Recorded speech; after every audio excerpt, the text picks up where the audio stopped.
Hi everyone, in front of me I've got a Galaxy S26 Plus, and let me share with you how to change the wallpaper on this device.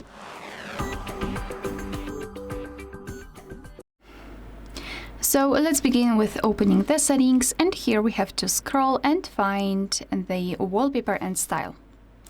Now let's tap on change wallpapers, and here we've got some sections, some albums from which we can choose the wallpaper from.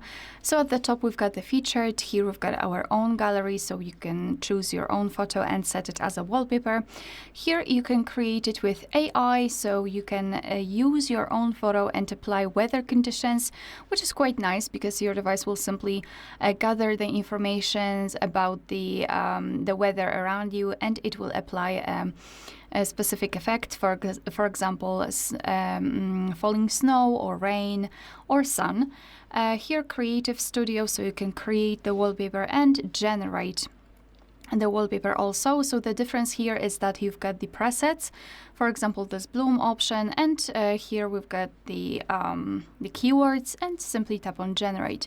And on the other hand, in the Creative Studio, you can simply create the wallpaper, and as you can see, you can describe what you'd like to create, and your device, or actually AI, will do it for you.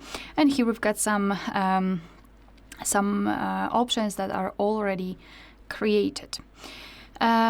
Under it, we've got the pre-installed wallpapers from which we can choose, so some kind of graphical options, color options, and wallpaper services.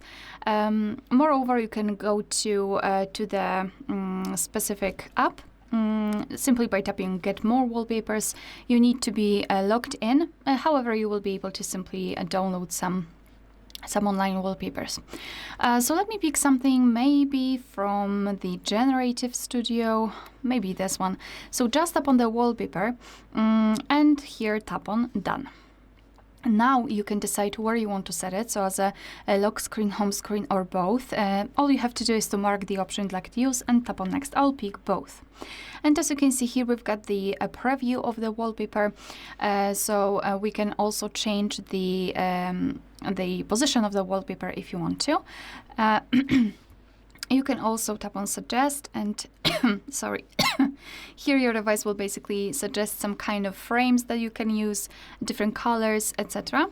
You can also go to the gallery. You can frame it by yourself, so you can choose the shape, you can choose the color if you'd like to. Oh, no. Let me quickly go back. Next. Here you've got also the effects, so you can apply, for example, the blur option, the grayscale, and the colors, which means that you will have an additional color layout at the front, let's say, so it will just cover the photo. You can change the color of this layer, you can change the transparency level. Yeah, basically this is how it works. And here you've got also this weather option. I've described it before, so your device will simply apply the weather effects, let's say, and you need the access to the local weather if you'd like to use it. All right, so if okay, let me turn it off. If you're happy with the results, just tap on Done in the right upper corner. And here you've got the warning that whenever you will use the AI generated wallpaper, your device will indicate that in the lower, I believe, left lower corner, it will just add the watermark that it was created by AI. So just tap on OK, and as you can see, the wallpaper has been played successfully. Alright, so that will be all. Thank you so much for watching. Please hit the subscribe button and leave the thumbs up.